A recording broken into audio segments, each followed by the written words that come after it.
अ, 2027-28 के जो बैच में आप सब लोगों का स्वागत है। एनसीटी आईटअप का जो 4 वर्षीय कोर्स हो रहा है, उसके अंतर्गत जो डोमेन सब्जेक्ट है हमारा हिस्ट्री इतिहास, उसका हम आज से प्रतिदिन एक एक अध्याय शुरू करते हुए 1 से 2 महीने के बीच में हम इसको ख़त्म करने का प्रयास करेंगे। आप सब लोग जुड़े रहें और आप सब लोगों से निवेदन है कि कृपया सब्सक्राइब और लाइक ज़रूर करें, कमेंट करें अच्छा लगे तो। ठीक है, तो आज से हम शुरू करते हैं। हमारा यूट्यूब चैनल है एकेडी टीचिंग के नाम से, आप यूट्यूब में देख सकते हैं। ठीक है, आप सब लोगों के सहयोग से ही ये प्रोग्राम शुरू हो पाया है। तो आज हमारा जो चैप्टर है वो है फर्स्ट चैप्टर है। चैप्टर का नाम है हमारे ईंटें, मनके तथा अस्थियाँ, हड़प्पा सभ्यता। ठीक है, आज हम मूलतः जो प्राचीन एंशियंट हिस्ट्री होता है ना, उसके बारे में हम थोड़ा सा विस्तृत रूप से पढ़ेंगे। ठीक है, उसका परिचय, उसकी खोज कब हुई, हड़प्पा की खोज कब हुई, मोहनजोदड़ो की खोज कब हुई, चनहुदड़ो की खोज कब हुई, ऐसे ऐसे जो क्वेश्चन आते हैं हमारे, उनका पढ़ेंगे और कालक्रम पढ़ेंगे कि किस प्रकार से है। ठीक है, तो पहले हम एक परिचय पढ़ लेते हैं भूमिका के रूप में।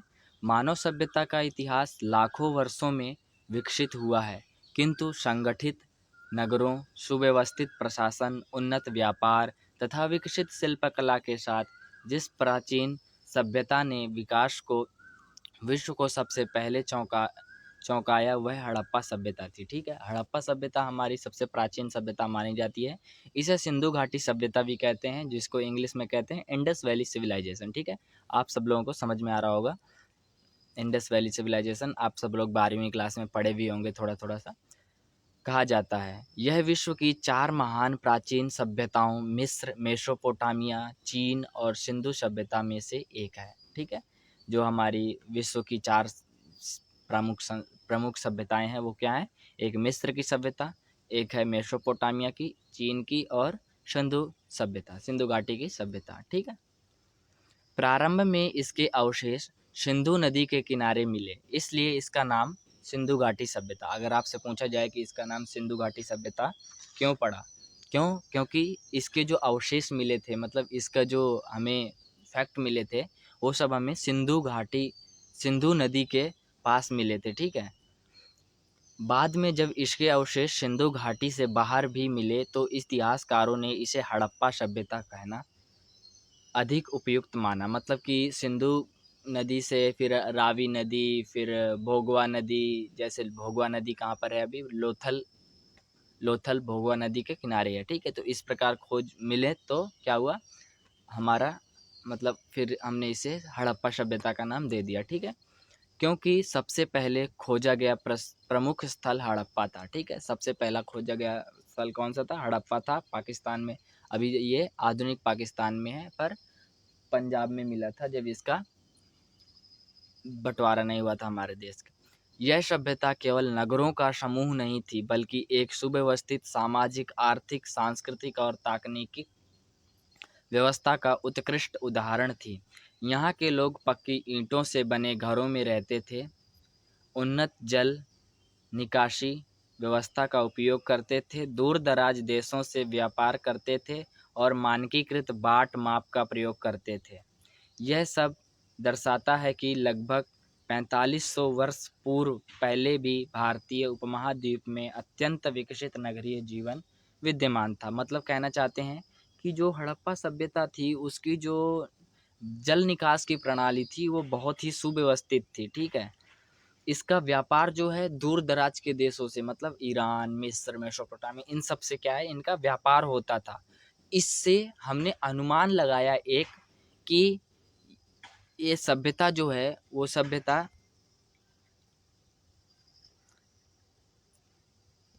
हमने एक अनुमान लगाया कि ये जो सभ्यता है ये कितने वर्ष पुरानी है।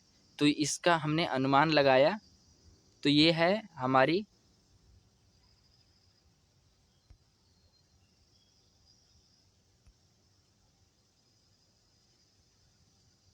ये हमारी 4500 वर्ष पहले भी भारतीय उपमहाद्वीप में अत्यंत विकसित नगरीय जीवन। अगर पूछा जाए कि इससे पहले मतलब आधुनिक समाज से पहले भारतीय उपमहाद्वीप में कितने वर्षों पूर्व नगरीय जीवन विद्यमान था? तो हमारा क्या था? 45 वर्ष पूर्व हमारे पास नगरीय जीवन विद्यमान था। ठीक है, आगे चलते हैं। देखो, अब हम पढ़ते हैं हड़प्पा। हमारा मेन टॉपिक जो है वो क्या है? हड़प्पा। हड़प्पा सभ्यता की खोज। ठीक है, हड़प्पा सभ्यता की खोज कैसे हुई, कहाँ हुई, कब हुई? ठीक है, इससे प्रश्न आते हैं। ठीक है, हम एमसीक्यू के माध्यम से देखेंगे उनको।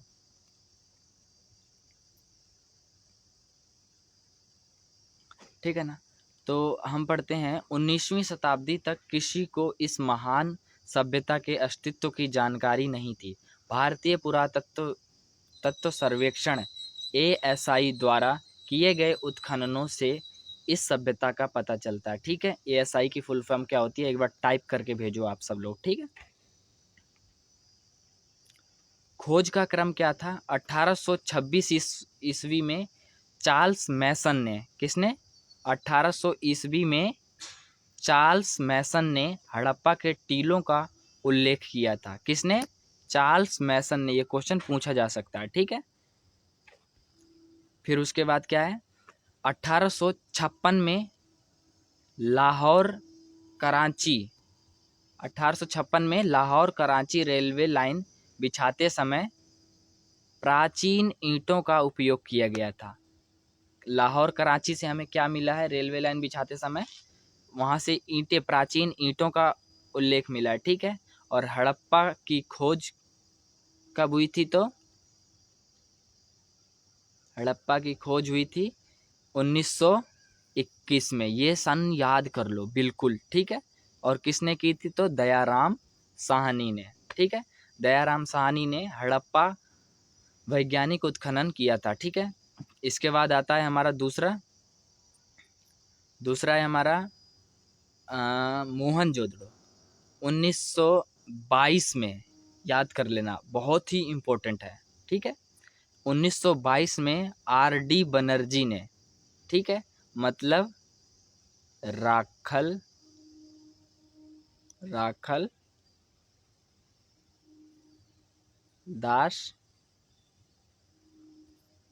दास बनर्जी ने, ठीक है, राखल दास बनर्जी ने मोहनजोदड़ो की खोज की थी। ये याद कर लेना। ठीक है, और 1924 में सर जॉन मार्शल ने विश्व के सामने इस सभ्यता की आधिकारिक घोषणा की थी। किसने की थी आधिकारिक घोषणा? सर जॉन मार्शल ने। किसने? सर जॉन मार्शल ने। ठीक है, इस चीज का विशेष ध्यान रखना। खोज का महत्व। ठीक है, खोज का महत्व क्या था? तो इस खोज ने यह सिद्ध कर दिया कि भारतीय सभ्यता का इतिहास वैदिक काल से भी पहले का है। इससे भारतीय इतिहास की समय रेखा हजारों वर्ष पीछे चली गई और भारत की प्राचीन नगरीय परंपरा का प्रमाण मिला। ठीक है, ये हमारा ऐसी है। आगे हम देखते हैं। ठीक है, हड़प्पा सभ्यता का नामकरण कैसे हुआ? तो इस सभ्यता के दो प्रमुख नाम हैं। ठीक है, सिंधु घाटी सभ्यता, जो कि सिंधु नदी के किनारे मिला। सिंधु नदी के किनारे जो हमें शहर या वो मिले, इसकी वजह से हमने इसको सिंधु कह दिया, क्योंकि प्रारंभिक खोजें सिंधु नदी के क्षेत्र में मिली। ठीक है, अब दूसरा क्या है? हड़प्पा। हड़प्पा सभ्यता का नामकरण कैसे हुआ? तो बाद में जब इसके अवशेष गुजरात, राजस्थान, हरियाणा, पंजाब और उत्तर प्रदेश तक मिले तो केवल सिंधु घाटी नाम सीमित माना गया। इसलिए पहले खोजे गए स्थल हड़प्पा के आधार पर इसे हड़प्पा सभ्यता कहा जाने लगा। ठीक है, तो इतना समझ में आ गया। अब हम आगे बढ़ते हैं। आगे बढ़ते हुए हमारा है फोर्थ बिंदु क्या है? हड़प्पा सभ्यता का कालक्रम। हड़प्पा सभ्यता का कालक्रम क्या है? तो हड़प्पा सभ्यता का कालक्रम है हमारा चार चरणों में हमने इसको मतलब इतिहासकारों ने इसे सामान्यतः 3 चरणों में बांटा है। ठीक है, जैसे प्रारंभिक हड़प्पा काल, जिसको 3300 से 2600 ईसा पूर्व तक माना जाता है। ठीक है, कब से कब तक माना जाता है? 3300 से 2600 ईसा पूर्व माना जाता है। ठीक है, गांवों का विकास हुआ था इस समय पर। ठीक है, गांवों का विकास हुआ था, कृषि और पशुपालन का विस्तार हुआ था। नगर बनने की शुरुआत हुई थी, नगरों का शुरुआत हुआ था इस समय पे। जो प्रारंभिक हड़प्पा काल है वो कब से कब तक है, क्वेश्चन आएगा तो 3300 से लेकर के 2600 तक इसको माना जाता है। ठीक है, आगे देखेंगे। देखो दूसरा हमारा काल क्या है, दूसरा काल है परिपक्व हड़प्पा काल। परिपक्व हड़प्पा काल हमारा कब से कब तक है, 2600 से लेकर के 1900 तक। 2600 से लेकर के 1900 तक हमने 2600 से लेकर के 1900 तक हमने क्या है, परिपक्व हड़प्पा काल माना है। ठीक है, और इस समय पे किस किस चीज का विस्तार हुआ था, तो इस समय पर बड़े नगर का विकास हुआ था। ठीक है, व्यापार की उन्नति हुई थी, पक्की ईंटों का उपयोग और व्यापक उपयोग हुआ था। ठीक है, जल निकास व्यवस्था, लिपि और मुहरों का प्रयोग, सभ्यता का स्वर्ण काल। जो भी रिकॉर्डेड वीडियो देख रहे हैं, ठीक है, उनसे कृपया ये निवेदन है कि आप लोग सब्सक्राइब और लाइक कर दिया करें। ठीक है, इससे हमारा मोटिवेशन बढ़ता है। ठीक है ना। आगे क्या है हमारा, तीसरा है हमारा, तीसरा चरण क्या है, उत्तर हड़प्पा काल। उत्तर हड़प्पा काल कब से कब तक माना जाता है, 1900 से लेकर के 1300 ईसा पूर्व तक इसे माना जाता है। पहला हमारा हड़प्पा काल कब, प्रारंभिक हड़प्पा काल हमारा कब से कब तक माना जाता था, जल्दी बोलेंगे, कमेंट में लिखेंगे। 3300 से लेकर के 2600 तक। ठीक है, और फिर उसके बाद हमारा परिपक्व हड़प्पा काल। परिपक्व हड़प्पा काल कब से कब तक माना जाता है, 2600 से लेकर के 1900 तक। फिर उसके बाद उत्तर हड़प्पा काल कब से कब तक माना जाता है, तो 1900 से लेकर के 1300। ठीक है, इस समय पर क्या क्या विकास हुआ था, तो इस समय पे नगरों का पतन होने लगा था। ठीक है, उत्तर हड़प्पा काल में हड़प्पा सभ्यता का पतन हुआ था। ठीक है, फिर उसके बाद व्यापार में कमी। ठीक है, जनसंख्या का स्थानांतरण होने लगा था। ठीक है, फिर छोटे गांव का विकास, जैसे भौगोलिक विस्तार, जैसे हड़प्पा सभ्यता का विस्तार लगभग 13 से 14 लाख वर्ग किलोमीटर क्षेत्र में था। ठीक है, अगला हमारा अब देखते हैं। ठीक है,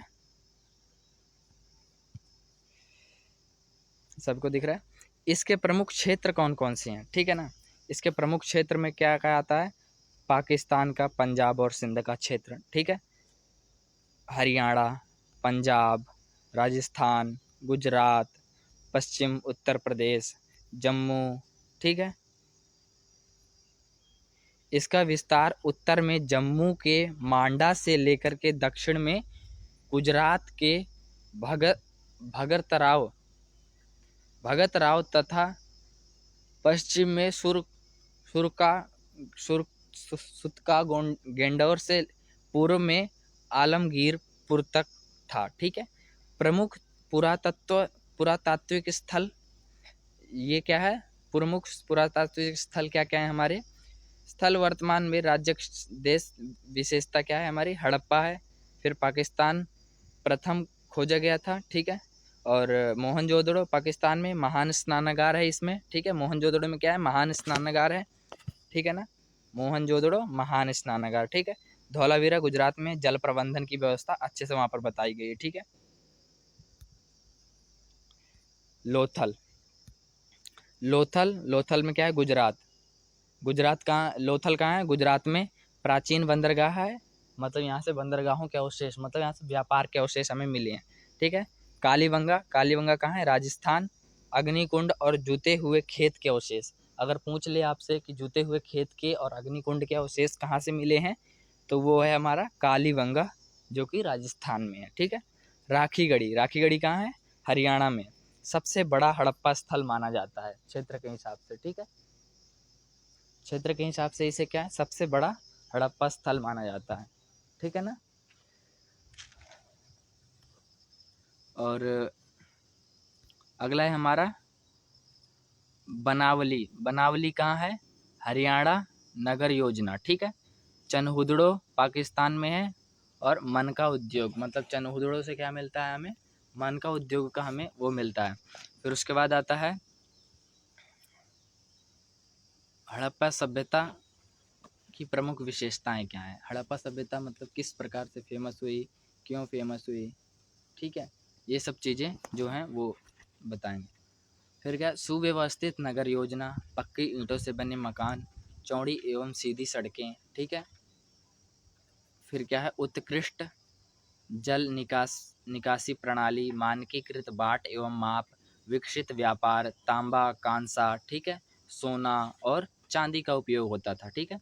विकसित शिल्प उद्योग था यहाँ पर, मोहरों का उपयोग मिलता था, जैसे कि एक थैले को मतलब एक पोस्ट करना है, एक थैला है मान लो, उसके अंदर कुछ रख करके, तो उस थैले का मुंह बंद करके किसी मिट्टी से मुहर मार करके, अगर वो मुहर लगी वैसी की वैसी रहती थी तो मतलब वो सुरक्षित वहाँ पर पहुँचा है।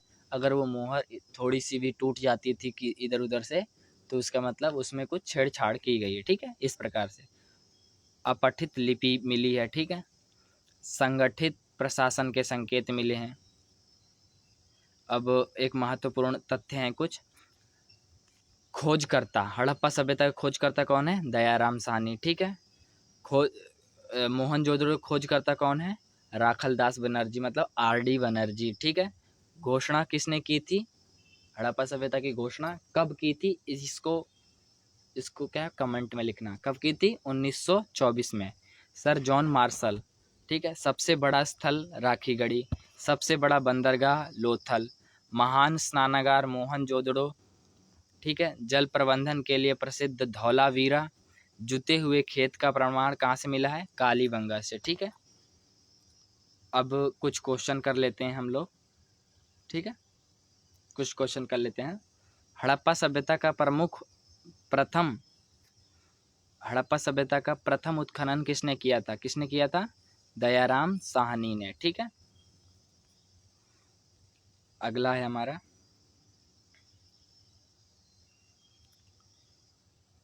मोहनजोदड़ो की खोज किसने की थी, मोहनजोदड़ो की खोज किसने की थी, तो आरडी बनर्जी, इसका पूरा नाम क्या है, राखलदास बनर्जी, और कब की गई थी, 1922, ठीक है। हड़प्पा सभ्यता का स्वर्ण काल किसे माना जाता है, हड़प्पा सभ्यता का स्वर्ण काल किसे माना जाता है, परिपक्व हड़प्पा काल को, ठीक है। और कब से कब तक है ये, आप इसे बताना, तो 2600 से लेकर के 1900, ठीक है, 1900 तक माना जाता है, ठीक है ना। हड़प्पा सभ्यता का सबसे बड़ा स्थल कौन सा है, सबसे बड़ा स्थल है हमारा राखीगढ़ी, कहाँ स्थित है, हरियाणा, ठीक है। और एक और बताना, रोपड़ कहाँ स्थित है, आप लोग कमेंट करके। लोथल किस कारण प्रसिद्ध है, लोथल इसलिए प्रसिद्ध है कि वहाँ से हमें बंदरगाह के अवशेष मिलते हैं, और ये किस नदी के किनारे स्थित है, तो भोगवा नदी, भोगवा, ठीक है ना, भोगवा नदी के किनारे स्थित है। और कहाँ पर स्थित है लोथल, तो गुजरात में, कहाँ, गुजरात, ठीक है। आगे देखेंगे, धौलावीरा किस विशेषता के लिए प्रसिद्ध है, धौलावीरा हमारा जल प्रबंधन के लिए प्रसिद्ध है, ठीक है। तो और धौलावीरा कहाँ पर स्थित है, तो गुजरात में,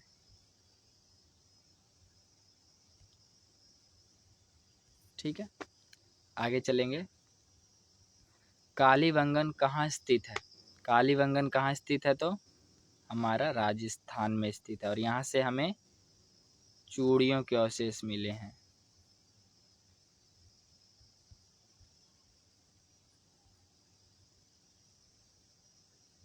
चूड़ियों के अवशेष मिले हैं, ठीक है। आगे चलेंगे, हड़प्पा सभ्यता की लिपि कैसी थी, तो हड़प्पा सभ्यता की लिपि को हमने अभी तक पढ़ा नहीं जा सका है, ठीक है। हड़प्पा सभ्यता मुख्यतः किस प्रकार की सभ्यता थी, हड़प्पा सभ्यता हमारी नगरीय सभ्यता थी, ग्रामीण सभ्यता नहीं थी, ठीक है। अंतिम क्वेश्चन है हमारा इस एक पार्ट का, ये है हमारा हड़प्पा सभ्यता का दूसरा नाम क्या है? हड़प्पा सभ्यता का दूसरा नाम क्या है? सिंधु घाटी सभ्यता, ठीक है। सिंधु घाटी सभ्यता है इसका दूसरा नाम। तो हमारा ये पहला पार्ट ख़त्म हो गया। अब एक बार दूसरा पार्ट भी देख लेते हैं। दूसरे पार्ट में हमारा क्या है? तो दूसरे पार्ट में हमारा है, दूसरे भाग में नगर योजना, ठीक है। जिन जिन लोगों ने अभी तक लाइक और सब्सक्राइब नहीं किया, प्लीज़ सब्सक्राइब कर दीजिए, ठीक है। इसमें हम देखेंगे नगर योजना। नगर योजना के बारे में थोड़ा सा हम पढ़ लेते हैं। हड़प्पा सभ्यता की सबसे बड़ी विशेषता है इसकी सुनियोजित नगर योजना थी। लगभग 4500 वर्ष पहले इस सभ्यता के नगर जिस वैज्ञानिक ढंग से बनाए गए थे वह आज भी आश्चर्य का विषय है। इससे पता चलता है कि उस समय नगर निर्माण के लिए स्पष्ट नियम, प्रशासनिक व्यवस्था और कुशल अभियंता मतलब इंजीनियर, ठीक है, मौजूद थे। अधिकांश नगरों में एक जैसी योजना अपनाई गई थी जिससे यह संकेत मिलता है कि निर्माण कार्य किसी संगठित प्रशासन के नियंत्रण में होता था, ठीक है। और नगरों का विभाजन किस प्रकार से था, तो नगरों का विभाजन देख लेते हैं। हड़प्पा के अधिकांश नगर 2 भागों में विभक्त थे, ठीक है। और हमारा ऐसा एक ही धौलावीरा ही है जो कि 3 भागों में विभक्त था, ठीक है ना। तो 2 भाग कौन कौन से थे? एक था नगर दुर्ग और एक था निचला शहर। तो नगर दुर्ग क्या होता था? नगर दुर्ग का ऊंचा भाग था, ठीक है। नगर दुर्ग क्या है? ऊंचाई पर बसा होता था, ठीक है। इसे मिट्टी और पकी ईंटों के ऊंचे चबूतरे पर बनाया जाता था। कहाँ पर? मिट्टी या पकी ईंटों के ऊंचे चबूतरे, मतलब ऊंचे क्या कहते हैं, नगर दुर्ग ऊंचाई भाग पर बसा होता था, ठीक है। दुर्ग की विशेषताएं क्या होती थी, अब देखते हैं। दुर्ग की विशेषताएं क्या होती थी? यहाँ प्रशासनिक एवं सार्वजनिक भवन स्थित थे। यहाँ पर क्या है? प्रशासनिक मतलब प्रशासनिक जो कार्य, सरकारी कार्य होते हैं, ज़्यादातर लोग दफ्तर वगैरह वहाँ पर रहते थे। यहाँ पर थे महान स्नानागार था, अन्नागार था, सभा भवन जैसे निर्माण यहाँ मिलते हैं, ठीक है। यहाँ पर मतलब सारा लगभग प्रशासनिक कार्य, बड़े जो अमीर लोग होते थे ना उस समय के, वो सब वहाँ रहते थे। चारों ओर मजबूत दीवारें होती थी, मतलब जैसे एक कोई यूनिवर्सिटी होती है उसके चारों ओर क्या है, एक बाउंड्री होती, वैसे ही क्या है कि उसके दुर्ग के चारों ओर बाउंड्री होती थी, ठीक है। संभवतः यहाँ शासक वर्ग, अधिकारी या धार्मिक कार्यों से जुड़े लोग रहते थे। मैंने बताया नहीं, यहाँ पर शासक, अधिकारी, जो सरकारी अधिकारी होते थे जो काम करते थे, ठीक है, और धार्मिक कार्यों से जुड़े लोग रहते थे, पुरोहित वर्ग, ठीक है, उस समय के बड़े ब्राह्मण। अब आते हैं हम निचला शहर। किन 2 भागों में विभक्त है? दुर्ग और निचला शहर। कमेंट करो दुर्ग और निचला शहर, ठीक है। यह नगर का बड़ा भाग था जहाँ सामान्य लोग रहते थे। सामान्य लोग मतलब कि जो कृषक थे, मजदूर थे, खेतिहर थे, ये सब रहते थे, ठीक है। विशेषताएं क्या थी यहाँ की? तो मकान सुव्यवस्थित पंक्तियों में बने थे, ठीक है। गलियाँ चौड़ी और सीधी थी। लगभग हर घर में स्नानाघर तथा जल निकासी की व्यवस्था थी। कुएं और नालियाँ सार्वजनिक उपयोग के लिए उपलब्ध थी, ठीक है। कुएं और नालियाँ सार्वजनिक उपयोग के लिए यहाँ पर उपलब्ध होती थी। सड़क व्यवस्था कैसी थी? तो हड़प्पा नगरों की सड़कें अत्यंत वैज्ञानिक ढंग से बनाई गई थी, ठीक है। जैसे कि इसकी विशेषता है, सड़कें उत्तर दक्षिण तथा पूर्व पश्चिम दिशा में बनाई जाती थी। अधिकांश सड़कें एक दूसरे को समकोण में, मतलब 90 डिग्री के कोण में, समान कोण में, ठीक है, जैसे हम प्लस का साइन बनाते हैं ना, वैसे काटती थी, ठीक है, पर काटती थी। इसे ग्रिड पैटर्न बनती थी, ठीक है। प्रमुख मुख्य सड़कें चौड़ी तथा गलियां अपेक्षाकृत संकरी थी, ठीक है। सड़क किनारे जल निकासी की पक्की नालियां थी। यह व्यवस्था आधुनिक नगर नियोजन की याद दिलाती है, ठीक है। मकानों की बनावट यहाँ पर कैसी थी, तो देखते हैं एक बार। खांसी हो गई। हड़प्पा के मकान, यहाँ पर क्या है, हड़प्पा के मकान पक्की ईंटों से बनाए जाते थे। ठीक है। मकानों की विशेषता ये थी कि यह 2 मंजिला मकान, बीच में खुला आंगन होता था। ठीक है, रहने के लिए। फिर आंगन के चारों ओर कमरे होते थे। ठीक है। अलग रसोई घर होता था यहाँ पर। स्नान घर और शौचालय की व्यवस्था होती थी।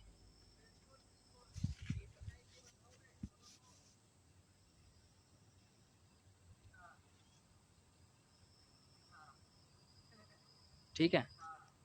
निजी कुएं कई घरों में होते थे। मुख्य द्वार प्रायः गलियों की ओर खुलते थे। ठीक है। और मुख्य सड़क सड़क की ओर नहीं। इससे निजता, प्राइवेसी और सुरक्षा का ध्यान रखा जाता था। ठीक है। पक्की ईंटों का उपयोग होता था। जैसे हड़प्पा सभ्यता में पक्की ईंटों का व्यापक उपयोग हुआ है। विशेषताएं क्या हैं? ईंटों का आकार लगभग 1:2:4 के अनुपात में होता था। ठीक है, 1:2:4 के अनुपात में होता था। सभी नगरों में लगभग एक जैसे आकार की ईंटें मिली हैं। इसे मानकीकरण, स्टैंडर्डाइजेशन का पता चलता है। जल निकास की व्यवस्था कैसी थी यहाँ पर? ठीक है, ड्रेनेज सिस्टम बहुत पूछा जाता है। हड़प्पा सभ्यता की जल निकासी व्यवस्था विश्व की प्राचीनतम और सर्वश्रेष्ठ व्यवस्थाओं में से एक मानी जाती है। मुख्य विशेषता क्या है इसकी? प्रत्येक घर से गंदा पानी पक्की नालियों में जाता था। ठीक है। छोटी नालियाँ मुख्य नालियों से जुड़ी थी। ठीक है। नालियों को ईंटों से ढक दिया जाता था। सफाई के लिए निरीक्षण कक्ष होता था। ठीक है। पानी के बहाव की उचित ढाल, मैं ये सब भेज दूंगा आपको। ठीक है, ये पढ़ लेना। ठीक है। फिर महान महान स्नानागार कैसा था? Great bath. महान स्नानागार मोहनजोदड़ो में मिला है और यह हड़प्पा सभ्यता की सबसे प्रसिद्ध संरचनाओं में से एक है। ठीक है। मोहनजोदड़ो की। ठीक है ना। और मोहनजोदड़ो का अर्थ क्या होता है, ये मेरे को कमेंट करके बताओ। क्या अर्थ होता है? मोहनजोदड़ो का अर्थ होता है मृतकों का टीला। ये कमेंट करो, याद रहेगा। ये पूछा जाता है हर एक पेपर में क्वेश्चन आता है। आयताकार जलकुंड मिले हैं। ठीक है। पक्की ईंटों से निर्मित, जलरोधी, वाटर प्रूफ। ठीक है। बना बनाने के लिए बिटुमेन का उपयोग किया जाता था। वाटर प्रूफ बनाने के लिए क्या, एक वो होता है केमिकल, उसका बिटुमेन नाम है। ठीक है, उसका प्रयोग किया जाता है। दोनों ओर सीढ़ियाँ होती हैं महान स्नानागार में। ठीक है। चारों ओर कमरे, पानी भरने और निकालने के अलग व्यवस्था होती है। ठीक है ना। इस प्रकार से ये सब कुछ है। और हम क्वेश्चन पे चलते हैं, ये मैं आपको भेज दूंगा। ठीक है। क्वेश्चन क्या है कि हड़प्पा नगरों में सड़कें किस प्रकार की होती थी? तो गोलाकार नहीं होती थी। क्या है हमारे? ग्रिड प्रणाली, जो समकोण पर काटती है। समकोण को समकोण में 90 डिग्री में काटती है। ठीक है। महान स्नानागार कहाँ मिला है? तो महान स्नानागार हमारा मोहनजोदड़ो में मिला है। ठीक है ना। हड़प्पा सभ्यता की सबसे प्रसिद्ध विशेषता क्या है? तो सब हड़प्पा सभ्यता की सबसे प्रसिद्ध विशेषता जल निकास व्यवस्था है। ठीक है। हड़प्पा के नगर सामान्यतः कितने भागों में? 2 भागों में। अपवाद के रूप में धौलावीरा 3 भागों में विभक्त है। ठीक है, ये ध्यान रखना। दुर्ग किसका प्रतीक माना जाता है? दुर्ग किसका प्रतीक माना जाता है? प्रशासन और सार्वजनिक गतिविधियों का। महान स्नानागार में जलरोधक बनाने के लिए किस पदार्थ का उपयोग किया गया था? महान स्नानागार में जलरोधक बनाने के लिए किसका? तो बिटुमेन केमिकल का प्रयोग किया गया था। ध्यान रखना। ठीक है।